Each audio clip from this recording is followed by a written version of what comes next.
හරි ඊළඟට මම එනවා 1/8 7 වෙනි පිටුවේ 2021 නොවැම්බර් 16 දිනදී රජයේ සතු ව්‍යවසායයන් සඳහා වන මෙහෙයුම් මාර්ගෝපදේශයන්හි 2-3 ඡේදය අනුව අංක PSSB සර්කියුලර් 3/2025 මාර්තු 24 දිනදී ජනාධිපති කාර්යාලය චක්‍රලේඛයේ ප්‍රකාරව රජයේ ප්‍රතිපත්තිමය රාමුවක් තුල තම ආයතනයේ ස්ථාපිත අරමුණු ළඟා කර ගැනීම සඳහා වර්ෂ 5ක කාලයක් සඳහා උපාය මාර්ග සැලැස්ම සකස් කළ යුතු වත් 25-29 කාලයට අදාළ සැලැස්ම සකස් කර නොතිබුණි. දැන් මේක නම් මම මගේ පැත්තෙන් යම් අදහසක් කියන්න ඕන. මම පෞගේ දවසක ලංකාවේ සියලුම රාජ්‍ය ව්‍යාපාර පද්ධතියට අයිති SOE වලට අදාළ ආයතන 457ටම අපි දැනුම් දුන්නා. ඒ සභාපති සහ විධායක ප්‍රධාන විධායක නිලධාරී තන මට්ටමින් ඒ නිලධාරීන් ගෙන්නවන්න අපි හිම ගෙන්නෙව්වා. ඒ අයට අපි නිශ්චිතව දැනුම් දුන්නා. එදා වැඩසටහන සම්පූර්ණම කරේ විශේෂයෙන්ම කෝපරේට් ප්ලෑන් එක, ඇනුවල් ප්ලෑන් එක, ඒ වගේම ප්‍රොකියුමන්ට් සැලැස්ම දක්වා වෙච්ච සැලසුම් හැම වර්ෂයකම නිශ්චිතව තියෙන්න ඕන කියන කාරණේ. ඒක පිළිබඳව හොඳ දැනුවත් කිරීමක් අපි කරලා තියෙනවා.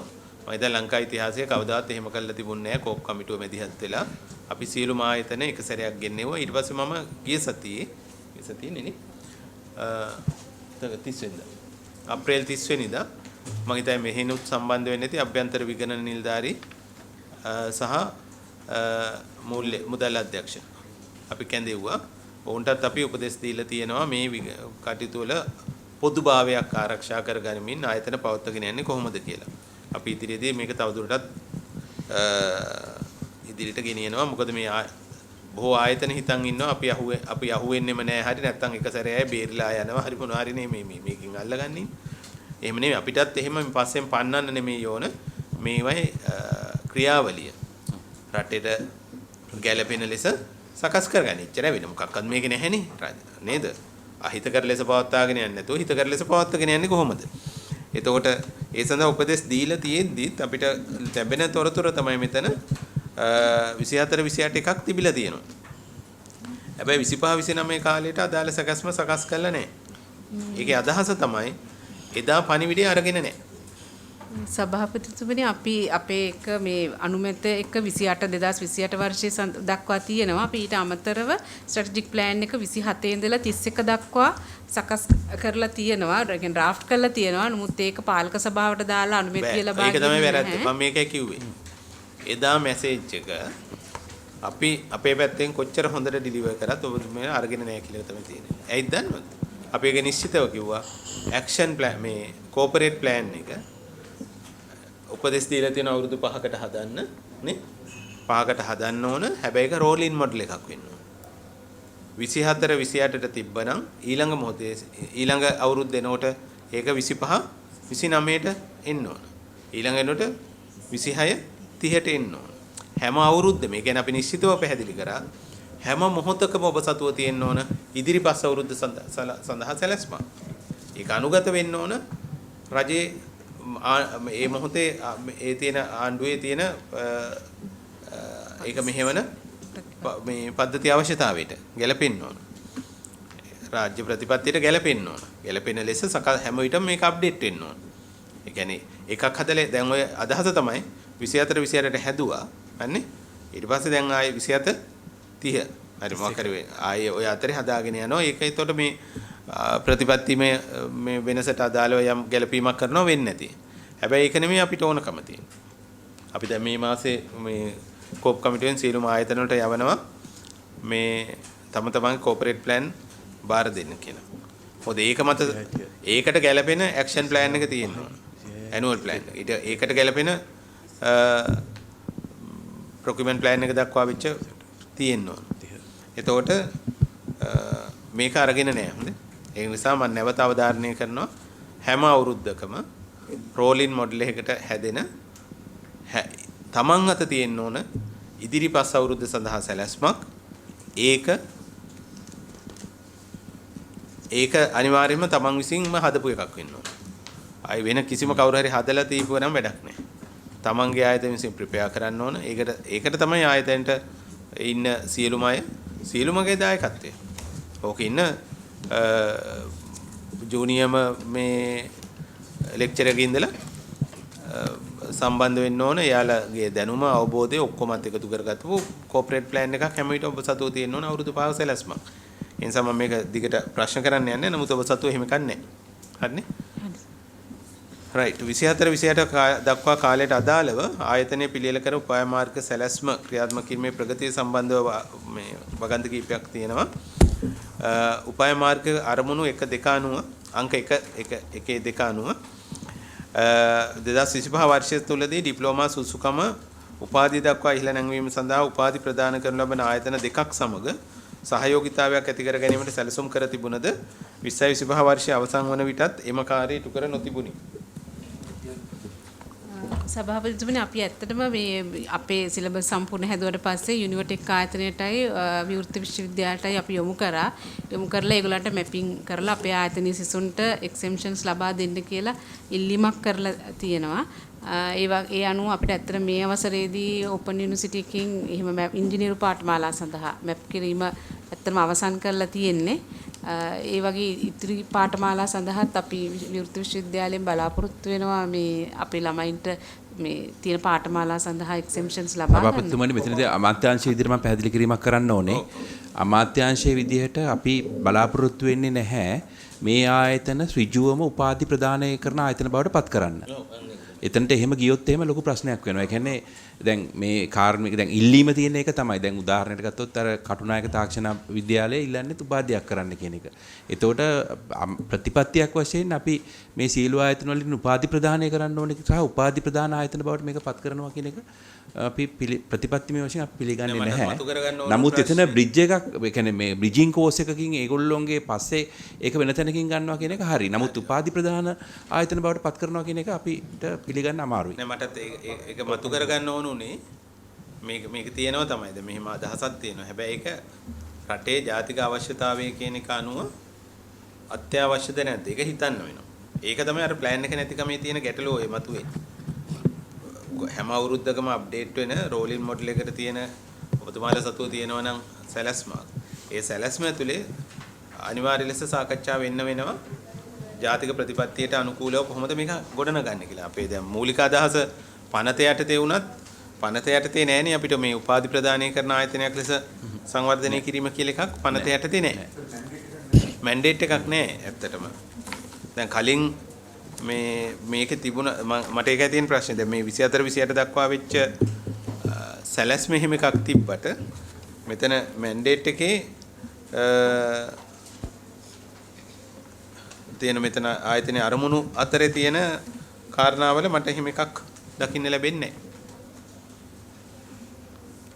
සභාපතිතුමනි ඒකේ අපි ඇත්තටම සටහන් කරේ ළමයින්ට උපාධියක් ලබා ගැනීම සඳහා මාර්ගය සකස් කරනවා කියන එක තමයි. මොකද අපිට ඒ සඳහා යන්න අවස්ථාවක් නැති නිසා වෙනත් ආයතන සමග සාකච්ඡා කරලා ළමයින්ට එක්සෙම්ෂන්ස් අරගෙන යන්න පුළුවන් පාත්වේ එකක් හදන්න තමයි අපිත් එක්ක දැන් ෆොරින් යුනිවර්සිටි කීපයක් ප්‍රොපෝසල් දීලා තියෙනවා. නමුත් අර ඒවත් එක්ක බැලුවහම සමහර ඒවා UGC රෙකග්නිෂන් එක හරියට නැහැ.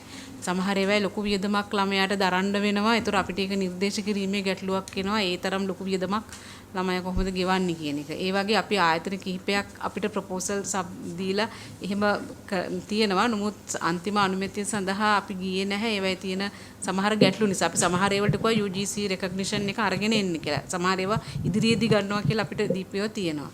ඒතර අපි උත්සාහ කරනවා මේගලන්ට මේ টොප් අප් ඩිග්‍රියක් කරගන්න පුළුවන් ක්‍රමයක් හදලා දෙන්න කියලා. දැනට අපි ගොඩක්ම බැලුවේ යුනිවර්ටෙක් එක සහ විවෘත විශ්වවිද්‍යාලයේ. ඒ වගේම ඉදිරියේදී වයඹ විශ්වවිද්‍යාලයත් එක්කත් කතා කරලා ෆුඩ් ටෙක්නොලොජි ළමයි සඳහා පාත්‍රය එකක් හදන්න අපේ අදහසක් තියෙනවා. ඒ වගේ අර පුළුවන් තැන් වලින් අර කෙලින්ම යුනිවර්සිටි වලට යන්න ක්‍රමයක් නැහැනේ අපේ ළමයින්ට. අර එහෙම දෙන ආයතනයක් එක්ක බාහිර එකක් එක තමයි සම්බන්ධ වෙලා අපි කරගන්න මහන්සි වෙන්නේ. හරි. අපතුමනි අපිට මේ විෂය වර්ග අමාත්‍යතුමියත් එක්කත් මේ සම්බන්ධයෙන් මේක දැවෙන ප්‍රශ්නයන් නිසා සාකච්ඡා කරලා ළමයිත් සාකච්ඡා කරා. එතෙන්දී අපිට ලැබුණු උපදෙස් තමයි මේ අර ඍජුවම අපි උපාධි ප්‍රදාන කරන්න අපිට මැන්ඩේට් එකක් නැහැ. නමුත් එතුමියත් අපිට උපදෙස් දුන්නේ පුළුවන් තරම් අර টොප් අප් ඩිග්‍රී එකකට යන්න. ඒ කියන්නේ ළමයි මෙතනින් උඩට යන්න අපිට හැකියාකාරයෙන් ළමයින්ට සහයෝගයක් දෙන්න. ඒ කියන්නේ අපිට පාත් එක පෙන්නලා දෙන්න. පාත් එක අර අපේ අධ්‍යක්ෂතුමිය කිව්වා වගේ එහෙම අර ආයතන ඇෆිලියේට් කරගෙන හරි එහෙම කරන්න. එතනදී අපිට ප්‍රශ්නයක් තිබෙනවා අර කියපු UGC ඇක්‍රෙඩිටේෂන් එක. ඒ කියන්නේ රටේ ගොඩක් ආයතන වලින් ඉල්ලුම තියෙනවා නිකන් ප්‍රයිවට් ඔය non state ආයතන වලින් ඒගොල්ලන්ගේ ඉතින් ඒගොල්ලන්ට හරි ලේසි මොකද අපේ මේ ළමයි අවුරුදු 3 4 ගත කරලා ක්වොලිෆිකේෂන් එක අරගත්තාම ඒගොල්ලන්ට හරි ලේසි. ඒක අනිකර ඒගොල්ලන් ඉතින් මම පෞද්ගලිකව දැකපු විදිහට බිස්නස් ඔබ්ජෙක්ටිව් එකක් තියෙන ඒගොල්ලන්ගේ. ඉතින් ඒගොල්ලෝ නිතරම උත්සාහ කරනවා අපිත් එක්ක එකතු වෙලා ඒ ළමයින් මේ තැන් වලට මේ ගොනු කරගන්න. ඉතින් නමුත් ඒකට අපිට අර කිව්වා වගේ එහෙම හිතුමතේ නිර්දේශ ලබා දෙන්න බෑ. මොකද ඒ ළමයි ඒකෙත් අන්තිමට අපිට දෝෂාරෝපණයක් වෙන්න දෙනවා මේ අපි තමයි මේවා කරේ කියලා ඒගොල්ලන්ගේ අර කෝස් එකේ නෑ ඇත්තටම දෝෂාරෝපණයකටත් වඩා අධ්‍යක්ෂ ජනරල්තුමා මෙතන බලන්න වෙන්නේ මේක ප්‍රතිපත්ති මේ දැන් ඇක්ෂන් ප්ලෑන් එකට දාපු එක. එතකොට හැම විටම දැන් මේ පහුගිය අවුරුද්දක කාලය ඇතුළත මම කෝප් කමිටුවේ කරන ලද විමර්ශනවලදී මම හිතන්නේ මම පළවෙනි සාකච්ඡාවේදී තාම මේ සාක්ෂි සහිතව පෙන්නුවා සියලුම අයට අපිට තියෙන්නේ පනත විසින් අපිට පනතෙන් අපිට දීපු කාර්යභාරය නැතුව අනිත් සෑහෙන වැඩ කරනවා බොහෝ ආයතන පනතෙන් පවරපු කාර්යභාරයෙන් එළිය වැඩ ගොඩක් කරනවා. ඒතකොට දැන් අලුතෙන් දැන් කෝපරේට් ප්ලෑන් එක හැම විටම අලයින් වෙන්න ඕන පනතට. පනතෙන් පවරපු කාර්යභාරය කරගන්න. එහෙම නැති කොටසක් තියෙනවා නම් ඒක ප්‍රතිපත්තිමය සාකච්ඡාවක් ඇතුලේ එකඟ වෙච්ච කාරණයකට වැඩ හදන්න ඕන. ඒතකොට දැන් මම එකඟ වෙන්නේ කෝප් කමිටුව විදියට පනත තුලින් පවරපු කාර්යභාරය උපරිම කරගන්න තව ගොඩාක් වැඩ කරගන්නත් තියෙද්දි නේ අපි අරකට උපාධියක් ලබා ගැනීම කියන එක මට මේ දරුවෙක් උපාධියක් ගන්නවා කියන එක නෙමෙයි මට ප්‍රශ්නේ තියෙන්නේ. ආයතනයේ සතුව තියෙන ඒ සඳහා වෙච්ච කාර්යභාරයේ ප්‍රමාණය පැවරිච්ච වක්කීමේ ස්වභාවය මේව සැලකිල්ලට අරගෙන මේ ආයතනය කොහොමද ඊට සුසු මට්ටමට දක්වා ගේන්නේ එක වෙනම එකක්. එහෙම නැත්නම් කොහොමද දරුවෙක් උපාධියට දැන් අපි හිතමු උපාධියක් ගන්නවා ඊට පස්සේ කාට හරි පශ්චාත් උපාධියක් කියලා ආයි වෙනම අධ්‍යයනයක් කරලා ගන්නවා.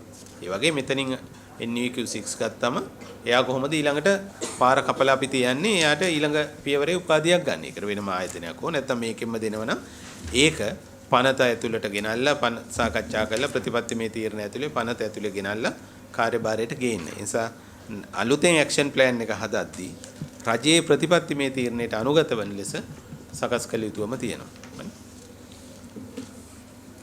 ඊළඟට උපාය දෙවෙනි එක තියෙනවා මේ පිටුවේම උපාය මාර්ගයේ ඉලක්ක අංක 1451 යටතේ 2028 වර්ෂය වන විට ආයතනයට අවශ්‍ය අරමුදල් වලින් 70%ක් ආයතන විසීම සපුරා ගැනීම ඉලක්ක කර 2025 වර්ෂය තුල මුදල් අය කරනු ලබන කෙටි කාලීන පාඨමාලා 5ක් හඳුන්වා දීමට සැලසුම් කර තිබුණද මේවර මේ කෙටි කාලීන පාඨමාලා කියන්නේ මේ වීකෙන්ඩ් කෝසස්ද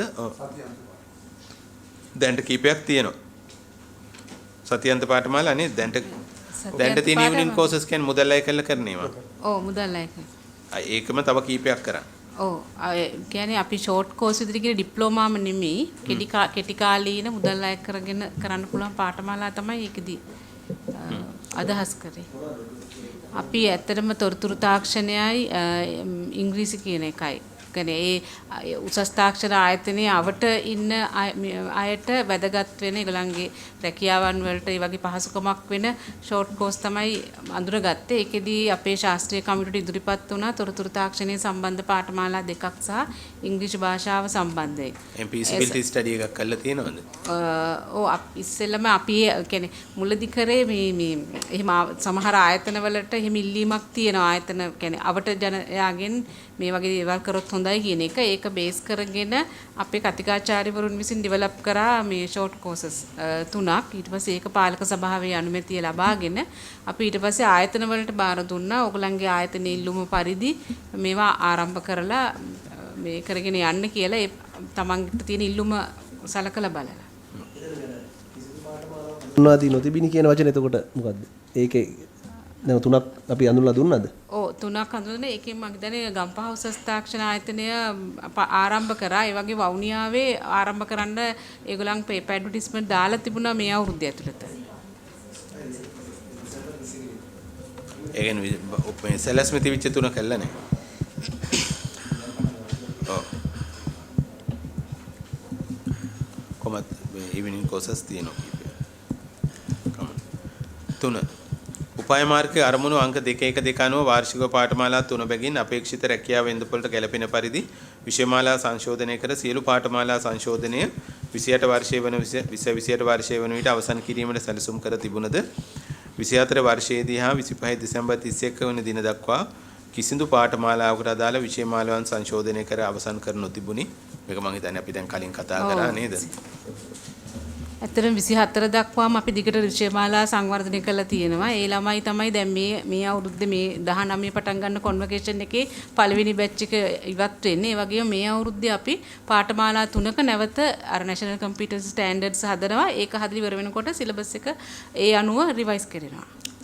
අපි දැන් අර කියපු සම්පූර්ණ කතාවට මේ මුළු ආයතනයම මම හිතන්නේ හොඳ රිෆෝම් එකකට ගන්න පුළුවන් අවස්ථාවක් විදියට පාවිච්චි කරගන්න. මොකද අපිට මේ තියෙන දුර්වලතා ඔක්කොම ගැන හිතමු. වැඩක් ආයතන විසින් ආරම්භ කරන්න ඕන. එහෙම නැත්නම් මේක සංවර්ධනය වෙන්නේ නැහැ නේද? ඊළඟට 1.9 ටිකක් මේකක් තියෙනවා. නමුත් අපි මෙතනින් ගත්තොත් ආයතනය විසින් 2022 2023 2024 2025 වර්ෂ සඳහා ක්‍රියාකාරී සැලැස්ම ප්‍රසම්පාදන සැලැස්ම හා අයවැය ලේඛන අධ්‍යාපන උසස් අධ්‍යාපන වෘත්තීය අධ්‍යාපන අමාත්‍යාංශ වෙත පහත පරිදි ඉදිරිපත් කර තිබුණු අතර අමාත්‍යාංශ විසින් ක්‍රියාකාරී සැලැස්ම හා ප්‍රසම්පාදන සැලැස්ම රාජ්‍ය ව්‍යාපාර දෙපාර්තමේන්තුව වෙත ඉදිරිපත් කර නොතිබුණි කියලා තියෙනවා. ලේකම්තුමා ඒකේ වර්ෂයේ විදිහට 25 22 දී නෑ අපි අමාත්‍යාංශයේ වෙත යවලා තියෙනවා සියලුම ඒවා. ඊට යවලා තියෙනවා මිනිස්ත්‍රින් යවුවේ නැහැ කියන කියන්නේ මේ. රාජ්‍ය ව්‍යාපාර දෙපාර්තමේන්තුවට. ඔව් රාජ්‍ය ව්‍යාපාර දෙපාර්තමේන්තුව වෙත මේ PD එකකින් ඉන්නව නේද? නෑ මෙතන ඉන්නවා මිනිස්ත්‍රි කවුද? මේක සරි බජට් එකනේ. මේක සභාපතිතුමනි මම බලන්න මට මේ වෙලාවේ මෙතන තොරතුරක් නැහැ මේක ඇව්වද කියන්නේ නැද්ද කියන්නේ. ඒක හොයලා බලලා මම බලන්න. හරි කොහොම වුණත් අර කොහොමටත් මෙහෙමයි. මම නැවත අවධාරණය කරනවා. කෝපරේට් ප්ලෑන් එක තියෙන්න ඕන රෝලින් මොඩල් එකේ ප්ලෑන් එකක්. ඒක නැවත නැවත හැම අවුරුද්දකම අප්ඩේට් වෙන්න ඕන. ඒකට අදාළ ප්‍රතිපත්ති සකස් කරද්දී ආයතනයේ විසින් සකස් කරන්න ඕන තමන්ගේ පනතට අනුකූලව තමන්ව ස්ථාපිත කරලා තියෙන පනතේ තියෙන කාරණාවලට අනුකූල වෙන්න ඕන.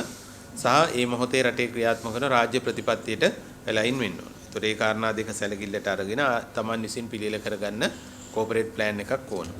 ඒ කෝපරේට් ප්ලෑන් එක මත තමයි අදාළ වර්ෂයට ක්‍රියාකාරී සැලැස්ම, ඒ වර්ෂයට ප්‍රසම්පාදන සැලැස්ම සහ අයවැය ලේඛනය හදන්න.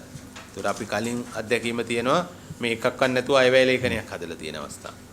එහෙම අත්දැකීම් තියෙනවා. ඒ නිසා තමයි මේ කියන්නේ. හොඳ. ඒ නිසා මේ පිළිබඳව උපරිම අවධානය යොමු කරන්න ඕනේ. ඒ අදාළ සැලසුම් අදාළත ආයතන වලට මේ ඉදිරිපත් කරලා තියන්න ඕන.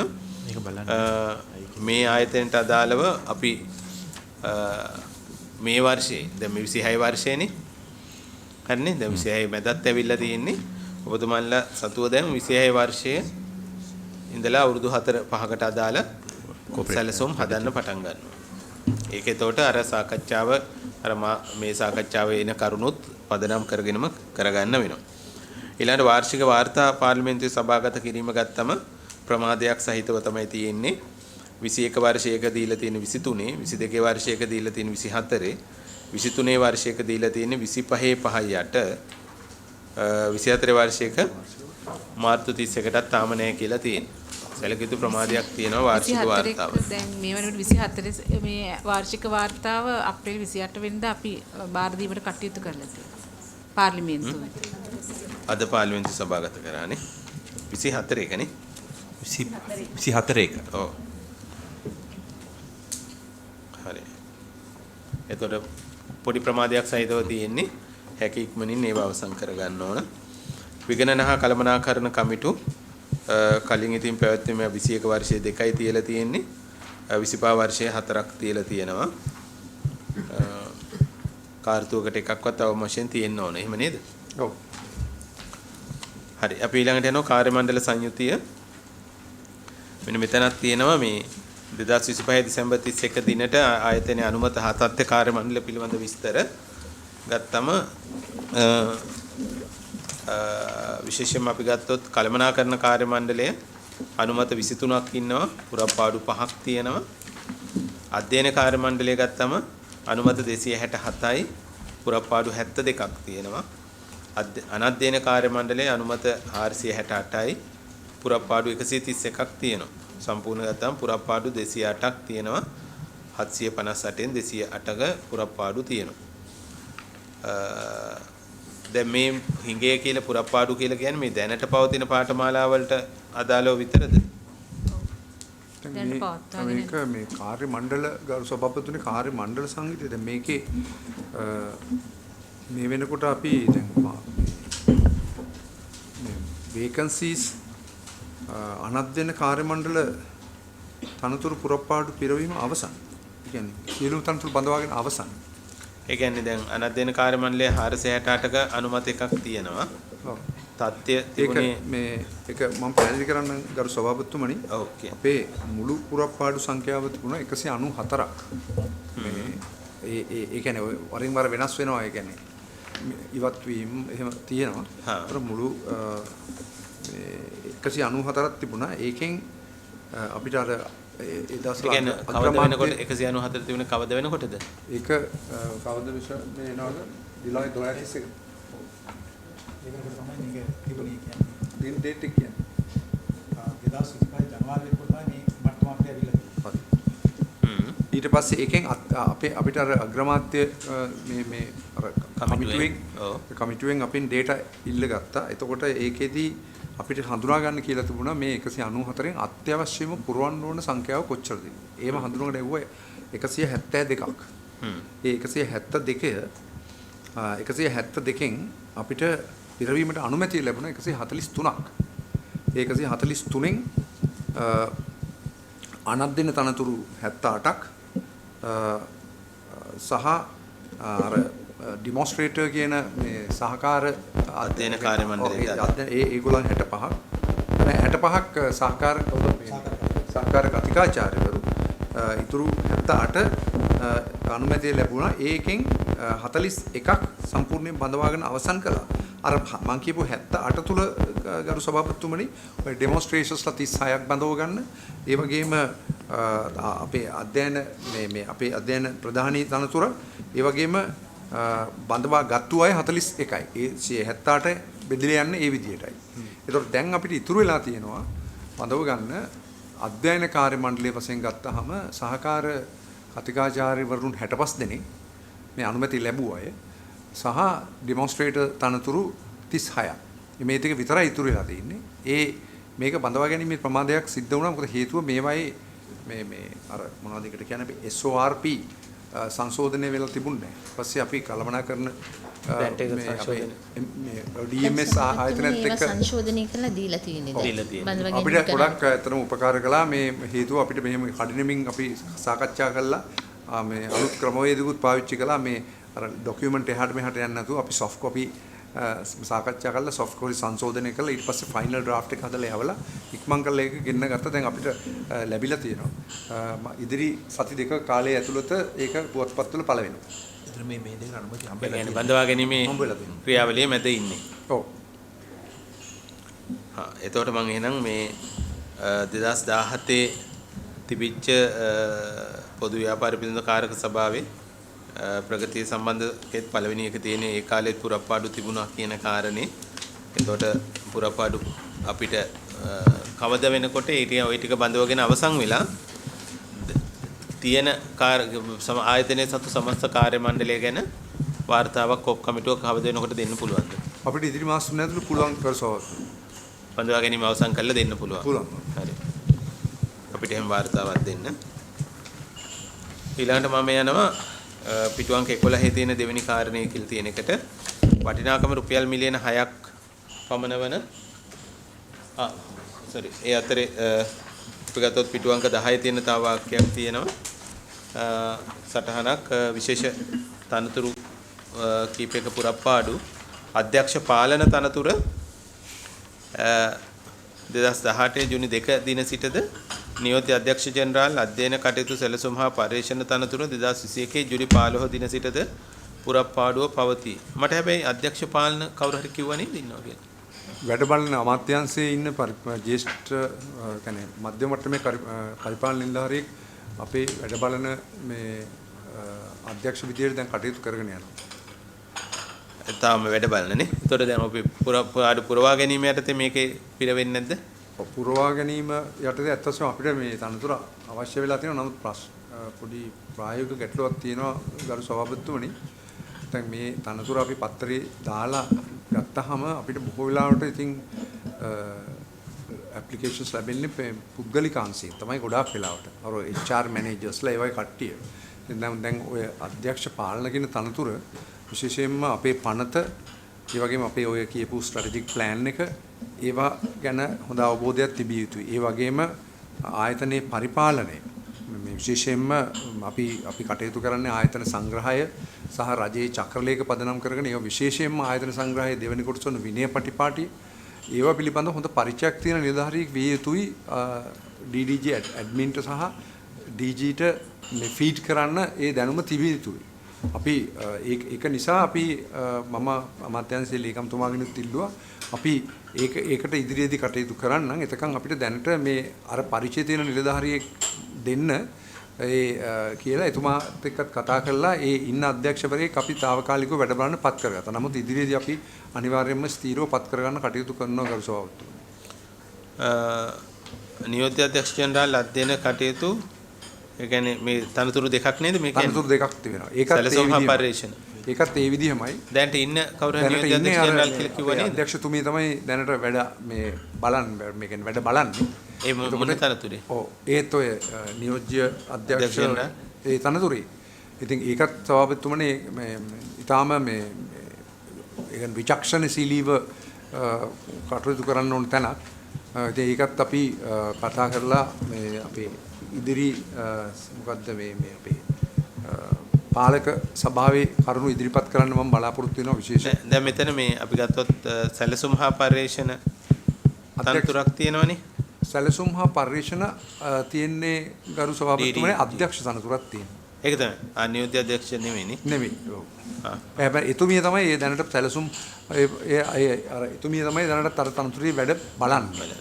මෙතන කවුරු හරි කිව්වා නේද නියෝජ්‍ය අධ්‍යක්ෂ ජෙනරාල් මේ සභාපතිතුමනි මම අධ්‍යක්ෂ සැලසුම් හා පර්යේෂණ ඊට අමතරව නියෝජ්‍ය අධ්‍යක්ෂ ජෙනරාල් තනතුරේ වැඩ බලනවා. ඒක සෑහෙන කාලයක් තිස්සේ එතුමිය ඒක කරගෙන යනවා. නෑ මම කවුරු හරි කිව්වා නේද මෙතනින් කවුරු හරි මට මතකයි නියෝජ්‍ය අධ්‍යක්ෂ ජෙනරාල් කියන තනතුර කියවුණා නේද? කවුද? පාලන හා මුදල් මේ නවරත්න. මොකද එතුමගේ තනතුර මොකක්ද? නියෝජ්‍ය අධ්‍යක්ෂ පාලන හා මූල්‍ය. හරි අතන අඩුකම තියෙන අධ්‍යක්ෂ පාලනනේ. ඔව්. හරි. ඊට පස්සේ දෙක 11 පිටුවට යනවා. වටිනාකම රුපියල් මිලියන 6ක් පමණ වන ලේසර් ප්‍රින්ටරයේ අලුත් එළියාවකින් තොරව ඌන උපයෝජිතව පැවතීම සම්බන්ධයෙන් සාකච්ඡා කර අදාළ ලේසර් ප්‍රින්ටරය ක්‍රියාකාරී තත්ත්වයට පත් කිරීම හෝ ඒ සම්බන්ධයෙන් ගත හැකි වෙනත් සුදුසු ක්‍රියාමාර්ගයක් ගෙන මාස 3ක් ඇතුළත කාරක සභාවට දැනුම් දෙන ලෙස නිර්දේශ කර තිබුණි. මේක කියලා තියෙන 2017 අගෝස්තු 22 මේ 2026 අදාළ ලේසර් ප්‍රින්ටරේ භාවිතා කිරීමට හෝ වෙනත් ක්‍රියාමාර්ගයක් ගැනීමට කටයුතු කර ඒ බව මාස 3ක් ඇතුළත කාරක සභාවේ වාර්තා කර නොතිබුණි. මේ ලේසර් ප්‍රින්ටර් ගරු සභාපතිතුමනි මම පැහැදිලි කිරීමක් කරන්න මේ ලේසර් ප්‍රින්ටර් අපිට 4ක් හම්බ වෙලා තියෙනවා. ඒකේ කොළඹ ආයතනයේට ලේසර් ප්‍රින්ටර් මම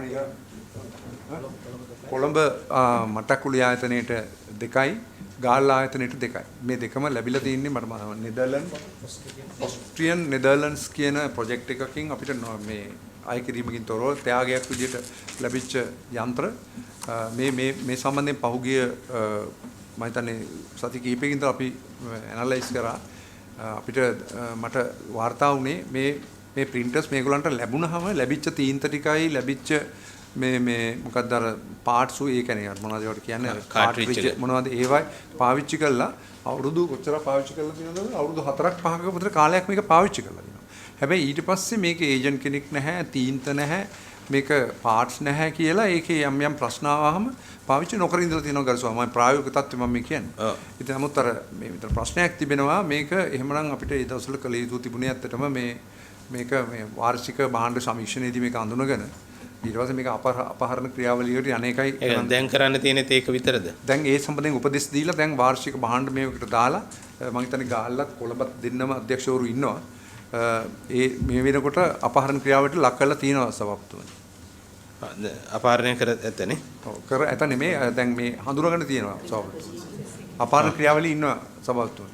ඒ කොළඹ හරි ගාල්ල හරි අපි අධ්‍යක්ෂතුමෙක් කියන්නකෝ දැන් අවුරුදු 4ක් විතර වැඩ කරන තින්ද තිබුණානේ අපිට. ඒ තින්ත ඉවර වෙනකොට අපිට දැන් ආපහු මේ තින්ත කොහොමද ගන්න හැරි මොන හරි සම්බන්ධයෙන් අපි කලින් සැලසුමක් තිබුණ නැද්ද ඒක? මොකද දීලා අවුරුද්දෙන් තින්ත ඉවරුණා නම් අපිට ප්‍රශ්නයක් තියෙනවා. අවුරුදු 4කට ඔයාලා ගාව ස්ටොක් එකක් තිබිලානේ. අවුරුදු 4ක් ඇවිල්ලා නැහැ මැෂින් එකේ වැඩ කරන් ඉස්සරහට. එතකොට දැන් මේක ඉවර වෙනවා. ඉවරුණාට පස්සේ තින්ත ගන්න කොහෙන්ද නැත්තම් ගන්න හැකියාවක් තියෙනවද නැද්ද කියලා එහෙම තිබුණ නැද්ද ඒ කාලේ? කරන්න මිස් රාමනායක ඉන්නවා ඒ කාලේ ගාල්ල හිටපු අපි. සභාපතිතුමනි මම තමයි මේ 2019 ඉඳලා 2025 වෙනකන් ගාල්ල සස්තාක්ෂණය හිටියේ. එතකොට මෙම යන්ත්‍ර දෙකක් ගාල්ලේ තිබුණා. මේ දෙක ගාල්ලට ලැබිලා තියෙන්නේ 2010යි 8 වෙනි මාසේ. එතකොට මේ යන්ත්‍ර දෙක මම හිතන්නේ 2015 අවසාන වෙනකම් වගේ අපි භාවිතා කරලා තියෙනවා. ඊට පස්සේ මේ යන්ත්‍ර දෙක ක්‍රියාවිලිත වල තියෙනවා. මේ යන්ත්‍ර එවකට මම හිතන්නේ 2000 කමිටුවෙන් පසුව මේ යන්ත්‍ර වෙනත් ආයතන බාර දෙන්න කියලා නිර්දේශයක් ලැබිලා තියෙනවා. ඒ නිර්දේශ අනුව මේ යන්ත්‍ර බාර ගන්න කියලා විභාග දෙපාර්තමේන්තුවත් රාජ්‍ය මුද්‍රණ සංස්ථාවට දැනුම් දීම කරලා තියෙනවා. විභාග දෙපාර්තමේන්තුව මේ යන්ත්‍ර පරීක්ෂා කරන්න කියලා ලබා දීලා තියෙනවා මෙට්‍රොපොලිටන් ආයතනයට. ඒගොල්ලෝ කමිටියක් පත් කරලා තියෙනවා. කමිටිය ඉඳලා තියෙනවා ඒක ඔව් ඒ දීලා තියෙන්නේ 2018 දීලා තියෙන්නේ 2018 තමයි මෙට්‍රොපොලිටන් ආයතනය දැනුම් දීමක් කරලා තියෙනවා මේ මේවා යන්ත්‍රවල කොටස් ලංකාව තුළ නැති නිසා ඒජන්ට් කෙනෙක් මේ මැෂින් මේ යන්ත්‍ර ටික කවද්ද හම්බෙලා තියෙන්නේ කොයි කාලේ? 2010 ලැබිලා තියෙන්නේ 2010 8 වෙනි මාසේ 2010. එතකොට දැන් 2017 මේක කරනකොටත් භාවිතා වෙලා නැහැ. ඔව් 2016 එතකොට මේ මිලියන ලේසර් printer අලුත් ඇඩියකින් තොරව උණු උපයෝජිතව පැවතීම සම්බන්ධයෙන් ප්‍රශ්න කරලා තියෙන්නේ. ඒතර ඒ කාලෙත් නැහැ. එතකොට දැන් අපි නේද? එතකොට අපි දැන් මෙතනින් එහාට කොහොමද වැඩක් නැහැ. හරි. දැන් අපේ ප්‍රශ්නේ තියෙන්නේ මොකද්ද කරන්න පුළුවන් කියන එක. දැන් ඒකට මෙතනින් ආපු උත්තරේ තමයි භාණ්ඩ සමීක්ෂණ මේ මණ්ඩලයක් කරහා අපහරණය කිරීමට වෙන ක්‍රියාවලිය තියෙනවා. එකඟයිද ඒකට ආයතනයේ අනිත් අය? මේක වෙන භාවිතා කරන්න බැරි නම් වෙන කරන්න දෙයක් නැහැ. ඒක අවසන් කරන්න. එතකොට ඊළඟට 4 වෙනි එක ප්‍රධාන කාර්යාලයට සහ උසස් තාක්ෂණ ආයතනවලට අයත් ජංගම ගිණුම් 12ක රුපියල් මිලියන 518ක් පමණ තැන්පතු වශයෙන් පවත්වාගෙන යාම සහ එම මුදල් කිසිදු ආයෝජනයකට උපයෝග කර නොගැනීම සම්බන්ධයෙන් සාකච්ඡා කර ප්‍රධාන කාර්යාලයට සහ උසස් තාක්ෂණ ආයතනවලට අයත් ජංගම ගිණුම් වෙනුවට ඉතිරි කිරීමේ ගිණුම් තුල එම මුදල් තැන්පත් කිරීම ඵලදායී බව කාරක සභාව පෙන්වා දී ප්‍රාදේශීය තාක්ෂණ ආයතන විසින් වෙනම ඉතිරි කිරීමේ ගිණුම් ආරම්භ කර එම ආයතන උපයන ආදායමින් යම් ප්‍රමාණයක් ඉතිරි කිරීමේ ගිණුම් වල තැන්පත් කිරීමට ඇති හැකියාව සොයා බැලීමට නිර්දේශ කර තිබුණේ. ඒ කියන්නේ කලින් 2007 දී කියලා තියෙනවා ප්‍රධාන කාර්යාලයට සහ අනිත් ආයතන වලට අදාළ ජංගම ගිණුම් 12ක රුපියල් මිලියන 518ක් තිබ්බා කියලා. ඒ කියන්නේ කෝටි 51ක් නේ 52ක්. ප්‍රාදේශීය උසස් තාක්ෂණ ආයතනවල පවතින මුදලින් කොටසක් ඉතිරි කිරීමේ ගිණුම් තුල තැන්පත් කිරීම වර්තමානයේ වන විටත් සිදු කර නොතිබුණි. 2017 නිර්දේශයක් දීලා තියෙනවා ජංගම ගිණුම් වල තියාගන්නේ නැතුව ඉතිරි කිරීම ගිණුම් වලට ගන්න කියලා.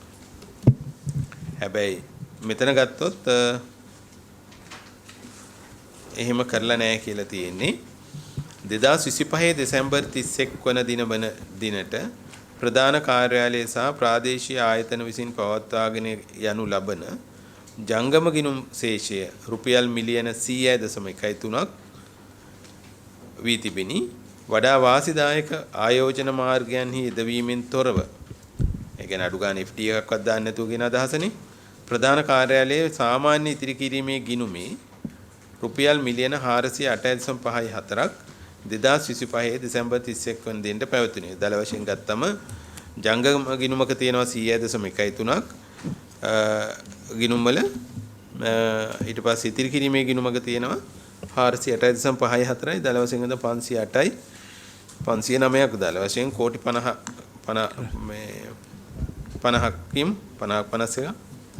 රුපියල් කෝටි 50ක් 56ක් විතර ගිණුම් වල තියෙනවා. ගරු සභාපතිතුමනි මේක සම්බන්ධයෙන් මේ 2017 මේ නිර්දේශය පිළිබඳව දැන් තියෙන තත්ත්වයට ගැටලුවක් තියෙනවා. ඒ ගැටලුව තමයි මූල්‍ය පනත අනුව මූල්‍ය අලුත් 2023 හෝ 24 සම්මත වෙච්ච මූල්‍ය පනත අනුව ආයතන වලට තමන්ගේ මේ ගිණුම් පවත්වාගෙන යන්න බෑ කියන එක තමයි රාජ්‍ය මුදල් දෙපාර්තමේන්තුවේ නිර්දේශය වෙන්නේ. මේ කාරණේ සම්බන්ධයෙන් උසස් අධ්‍යාපන අමාත්‍යාංශයේ යටතේ තියෙන විශ්වවිද්‍යාලවල මේ ගිණුම් පවත්වාගෙන යාම සම්බන්ධයෙන් මේ අපි මොකද ඒගොල්ලෝ විශ්වවිද්‍යාල සම්බන්ධයෙන් දෙන උපදෙස් වෙන්නේ එහෙම ගිණුම් පවත්වාගෙන යන්න නැතුව ඒක සම්පූර්ණයෙන්ම ඒකාබද්ධාර මුදලට බැර කරන්න කියන එක. හැබැයි ඒක ප්‍රායෝගිකව කරන්න පුළුවන් දෙයක් නොවන නිසා අපි තර්කයක් ගෙනාව එතනදී පනතේ තියෙනවයි කියලා ගිණුමක් පවත්වාගෙන යාමට විශ්වවිද්‍යාල පනත යටතේ පනතේ විශ්වවිද්‍යාලයකට තමන්ගේ ගිණුමක් පවත්වාගෙන යන්න පුළුවන් කියන කාරණේ පනතේ තියෙනවා කියන එක. එතනදී එකඟතාවයක් ආවා නීතිපතිගේ මතය ගන්න ඕනි කියලා ඒ කියන ගිණුම මේ ගිණුමද කියන එක.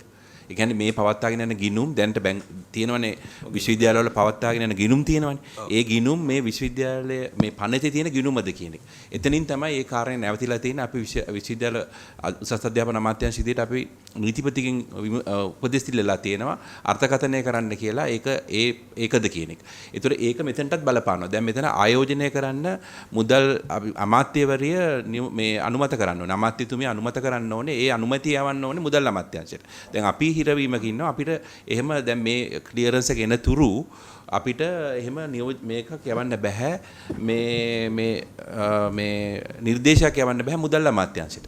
ඒ කියන්නේ මේක ආයෝජනය කරන්න කියලා. ඒක විශ්වවිද්‍යාල වලටත් දැන් වෙනකොට ඇති වෙලා තියෙන තත්ත්වය මේවටත් ඇති වෙලා තියෙන තත්ත්වය. හැබැයි මේකෙත් පනතේ තියෙනවා ගිණුම් පවත්වාගෙන හැකි කියලා.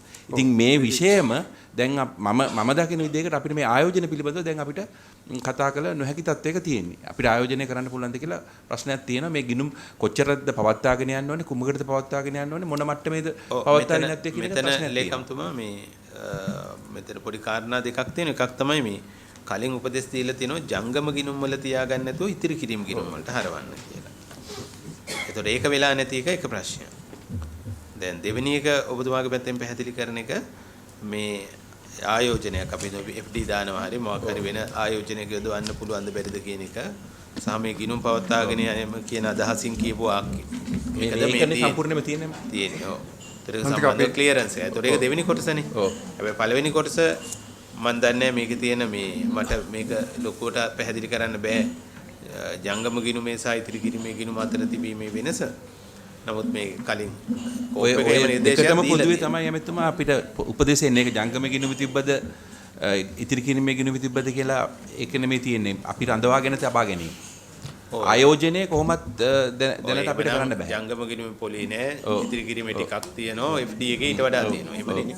ගරු සභාපතිතුමනි මට අද ලේකම්තුමාගේ අදහසට එකතු කිරිනවා මම අපේ පනතේ 17 එක වගන්ති යටතේ පැහැදිලිව කියලා තියෙනවා ආයතනයේම අරමුදලක් තිබිය යුතුයි කියන එක. තිබිය හැකියි කියලා නෙමෙයි තිබිය යුතුයි කියලා තියෙනවා. නමුත් අපේ ආයතනයේ එහෙම අරමුදලක් පවත්වාගෙන යන්නේ නැහැ.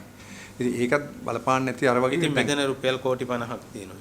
ඔව් එතකොට ගරු සභාපතිතුමනි දැන් ඔය මුදල් අපේ ගණකාධිකාරීතුමා පැහැදිලි කරાવી ඔය මුදල ඔය අර මේ ක්‍රෙඩිටර්ස්ලා කියලා ඉන්නෝනේ අර අපි ක්‍රෙඩිටර්ස්ලාට අනිවාර්යෙන් චෙක්පත් වලින් මුදල් ගෙවිය යුතුයි. ඉතින්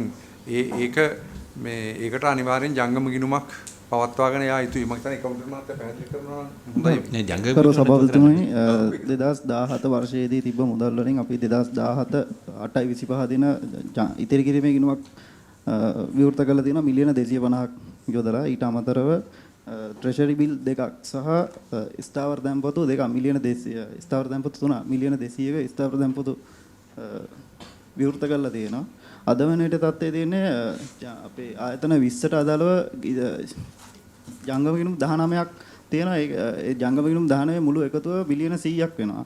ඒක මිලියන 100 තියෙන්නේ අදාළ ආයතනවල ණය ගෙතියන්ට ණය හිමියන්ට ගෙවිය යුතු ගෙවීම. ඒ කියන්නේ වර්ෂ අවසානයේදී ගෙවිය යුතු ගෙවීම් වලට අදාළ මුදල් පමණයි. ඉතිරි කිරීමේ ගිණුමේ මිලියන 400ක් තියෙනවා. ඒක තමයි හරි. කොහෙද?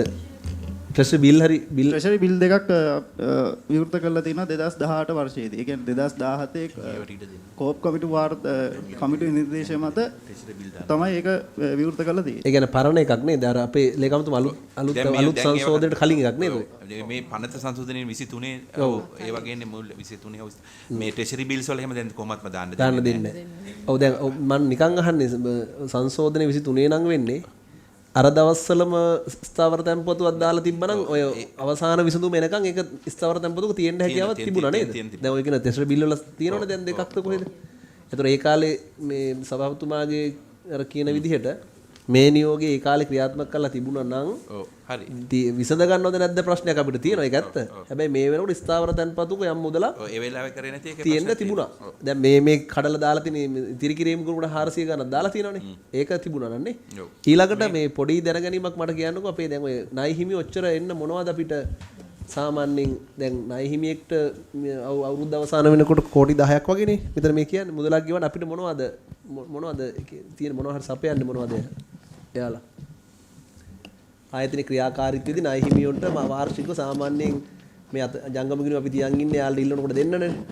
ඒ මේ මොනවා සම්බන්ධයෙන්ද මෙච්චර මුදලක් අපි තියන්? කවුද මේ මිස්ටර් ධනුෂ්ක? ගරු සභාපතිතුමනි ණය හිමියන් වශයෙන් තියෙනවා ආයතනයේ ඉදිරිම් වලට ගෙවිය යුතු ගෙවීම් සහ භාණ්ඩ මිලදී ගැනීමට අදාළ ගෙවීම් තමයි තියෙන්නේ. කියන ආයතන 20කටම අදාළව තමයි ණය හිමියෝ තියෙන මිලියන 100ක් දක්වා.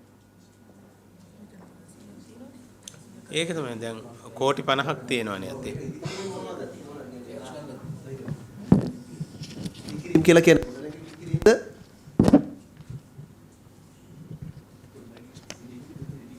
මොනවද ඉදිකිරීම කියලා යන්නේ දැන් ඔය 19 ඒ කියන්නේ ආයතන පහසුව හදනවද මොනවද දියුණු කරනවද? හොස්ටල් හදනවද නැත්නම් අලුත් පන්ති කාමර හදනවද?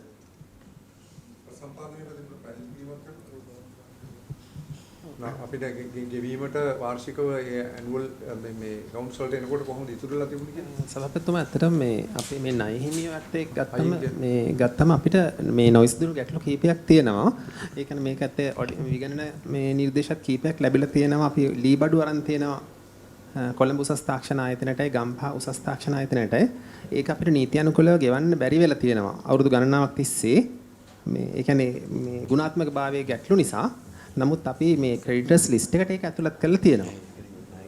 ඒ වගේ අර නීති අනුකූල ඊපස්සේ යාපනයේ උසස් තාක්ෂණ ආයතනයේ ගැටලුවක් තියෙනවා.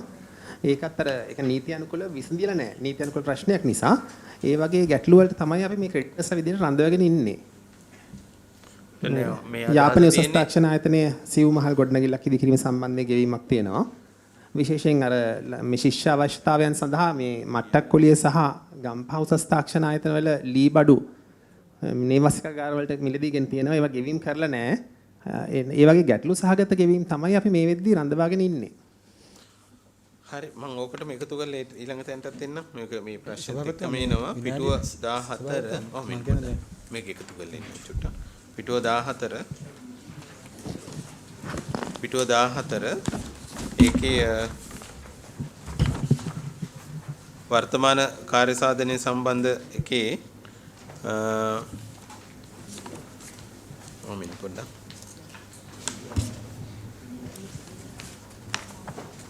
අනේ මේක ගන්නකො පිටුව 13 ඔය 4 වෙනි කොටස 2018 වර්ෂයේ රුපියල් 79,81,000ක වටිනාකමක් සහිත පුටු 400ක් සහ කියවීම මේස 200ක් නියමිත පිරිවිතරයන්ට අනුකූලව සපයා නොතිබීම හේතුවෙන් භාවිතයට ගැනීමකින් තොරව ආයතනයේ ලැබුණු දිනේ සිට සමාලෝචිත වර්ෂයේ අවසානයේ දක්වාම ගම්පහ උසස් තාක්ෂණ ආයතනයේ නේවාසිකාගාර කාමර තුල තබා තිබුණි. ඒක ගැන ඔබතුමා ඔය කියන්නේ? ඔව් සභාපතිතුමා මම ඒක කරුණක්. ඔව්.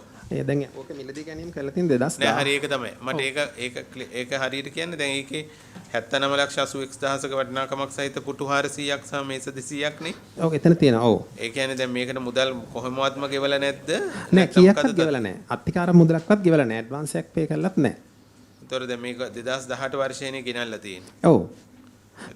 මේකේ ඇත්තටම අර ගුණාත්මක භාවයේ ගැටලුවක් තියෙනවා මේ සභාපතිතුමා. අපිට මෙන්න මේ ආයතනයේ සතු ගිණුම් වල පවත්වාගෙන යන මුදල් ආයතනයේ මේ ප්‍රගතියට පාවිච්චි කරගන්න බැරිද?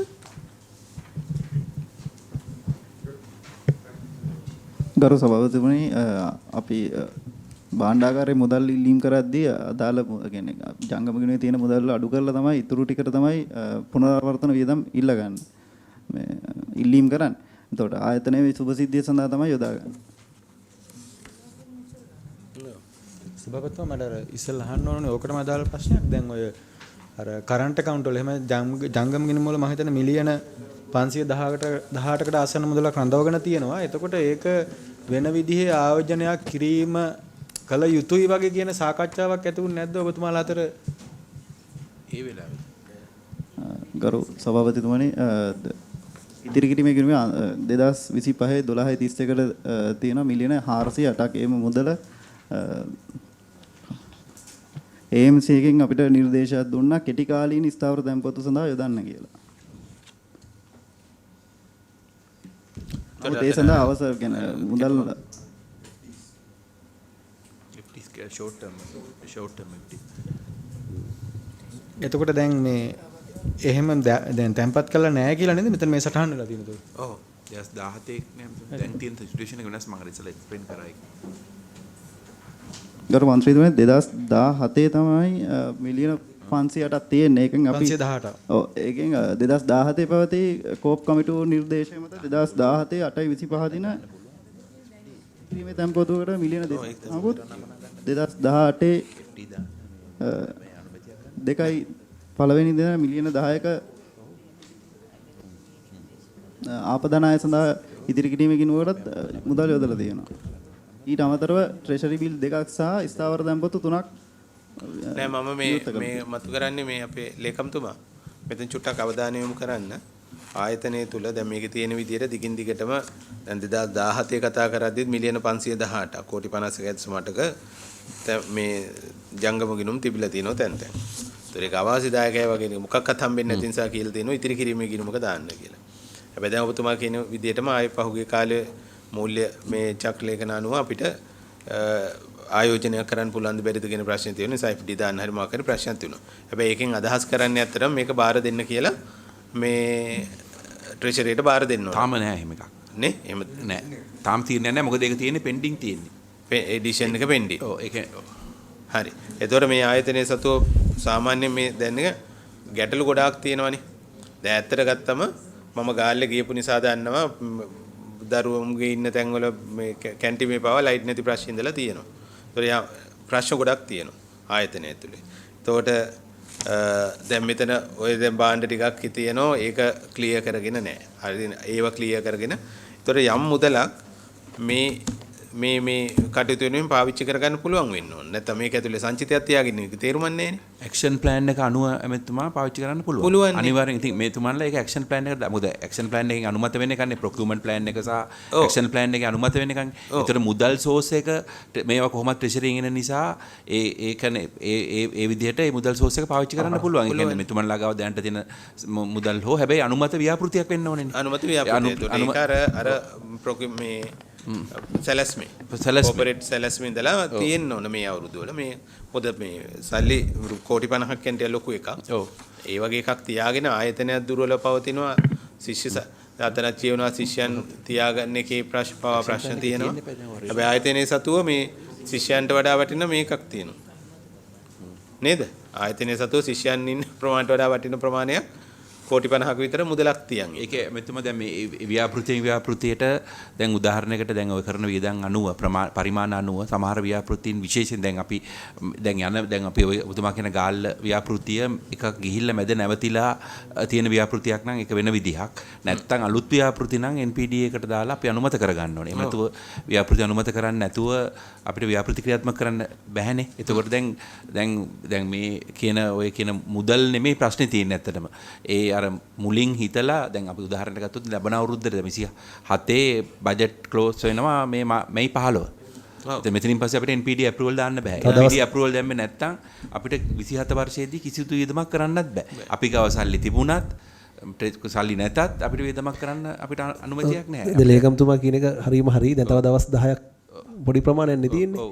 ඒතකොට අපි මේ දවස් 10 ඇතුළත අපේ හරියට ඇක්ෂන් ප්ලෑන් එකේ නැත්තම් දේවල් අයි 28 තමා ක්‍රියාත්මක කරන්න හිතන්න වෙන්නේ. ඒතකොට දැන් හොස්ටල් හදනවා හරි මොනවා හරි කියලා දරුවන්ට පහසුකම් වැඩි කරනවා හරි කියන ඔළුවේ තිබුණාට අරක ඇතුලේ නැහැ කියන්නේ 28 තමයි ඩිසිෂන් එක ගන්න වෙන්නේ. අපි මේක පිළිබඳව මේ ආයතන දැනුවත් කරලා තියෙන අනිවාර්යෙන් දැන් අපි අමාත්‍යාංශය වශයෙන් අපි ව්‍යාපෘති බාර ගන්නවා. ඒ කියන්නේ දැන් NPD එකට දැන් අඩුගානේ concept එක හරි දෙන්න බාර ගන්නවා. concept එක හරි දෙන්න ඕනේ.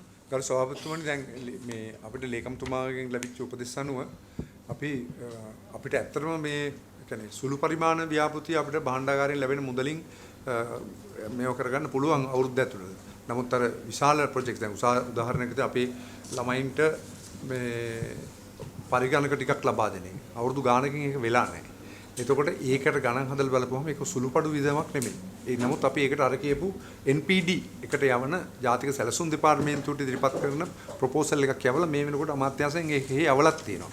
ඒ වගේම අම්පාර මේ හාඩි ආයතනයේ අවුරුදු 80ක් පරණයි මේ දැන් තියෙන පිරිමි ළමයින්ගේ නේවාසිකාගාරය. මම අපේ ඉංජිනේරුවොත් එක්ක මම ගිහිල්ලා අපිට මේ අවුරුද්දේ ගොඩක් පහසු නම් මොකද ගිය අවුරුද්දේ අපිට ඉංජිනේරුවරු කාර්මිකයින් දාන්නේ කවුරුත් හිටියේ නැහැ. නමුත් අපි දැන් අනත් දෙන්න කාර්මණ්ඩලේ බඳවගෙන අවසන්. ඒකින්ද අපේ ඉංජිනේරු කාර්මිකයින් දාන එක මම පෞද්ගලිකව ගිහිල්ලා බැලුවාම ඒ ගොඩනැගිල්ල ළමයින්ව තියන සුසැනකුත් නෙවෙයි. මම ඒ වහම මේ ළමයි 20ක් විතර ඉදිරි පෙළ හවුසින් හිටියා. ඒගොල්ලන් අයින් කළා. දැන් ඒකට අපි ඉල්ලුවා මිලියන 583ක යෝජනාවක්. ඒකත් දැන් අමාත්‍යාංශයට නිර්දේශ කළා. ජාතික සැලසුම් දෙපාර්තමේන්තුව NPD එකට යවලා තියෙනවා. NPD එකෙන් අපිට මේ මීට දවස් 2කට විතර ඉස්සෙල්ලා ලැබුණා. ඒක ඒගොල්ලන් ඇක්සෙප්ටඩ් කියලා ලයිස්තුවට දාලා තියෙනවා. ඒක ඉමීඩියට්ලි කළ යුතු එකක්. ඉතින් ඒ වගේ අපි ප්‍රොපෝසල්ස් 4ක් යවලා තියෙනවා. අර නෝමල් භාණ්ඩාගාරයෙන් එන මුදලින් කරගන්න අපහසු ලොකු ව්‍යාපෘති. අර එනවා ඉන්න යනවා කියන එක සම්බන්ධයෙන් අපි මුලින් කරපු සාකච්ඡාව ඒ ඇත්ත උත්තර දැන් නේද කියන්නේ ළමයි ආවට ඉන්න රඳව ගන්න බෑ කියන එකට දැන් ඔබතුමාගේ ප්‍රකාශස්සේ තියෙනවනේ ඇයි මේ අවුරුදු 30 ගානක්ද 80 ගානක්ද 80 ගානක් නේ කිව්වේ ඒ ළමයින්ට ඒක බලපන්නේ නැහැ හොස්ටල් එක මං කිව්වේ ඔව් හොස්ටල් එක බලපන්නේ නැහැ මොකද හේතුව මේ මම හිතන්නේ ඔබතුමාලා දන්නවා මේ ගොඩාක් වෙලාවට පළවෙනි අවුරුද්දට එන ළමයි බොහෝ වෙලාවට මේ අවට ගෙවල් වල තමයි මේ يعني ප්‍රායෝගික தත්ත්වයේ නැවතිලා ඉන්නේ. ඉතින් ඒවට වෙන වෙන හේතු තියෙනවා. ඉතින් සහ මේ අම්පාරේ එහෙම ලොකු නැවතුම් ප්‍රශ්නයක් අර එහෙම නැහැ. අනිත් එක ලෙක්චර් හෝල්ස් වල ප්‍රශ්නිකුත් නැහැ අම්පාරේ. ඒ නිසා ඒක එතන සාධකයක් වෙලා නැහැ. හරි මේ මුදල් සහ මේ මුදල් පවත්වාගෙන යන දිගින් දිගටම මෙවැනි සංචිත පවත්වාගෙන මේ ඌමනාවක් නම් එහෙම ඉන්නේ නැහැ. ඒකට ඒව දරුවන්ගේ සහ මේ ආයතනයේ සුභසිද්ධ වෙනුවෙන් වැය කරගන්න ඕන. ඒ නිසා මේ අදාළ මේ ප්ලෑන්ස් වල සැලසුම් වලට මේව අන්තර්ගත කරලා ඒ ප්‍රශ්නයට අදාළ අපි දැන් ඉදිරියේදී මාස 3ේදී සාකච්ඡාවක් කරගන්න නිසා ඒකෙදී මේ මුදල් වලින් මේක තිබීමේ අවශ්‍යතාවය පිළිබඳව අමාත්‍යාංශයෙන් ලොකු අවධානයක් යොමු කරගන්න ඕන.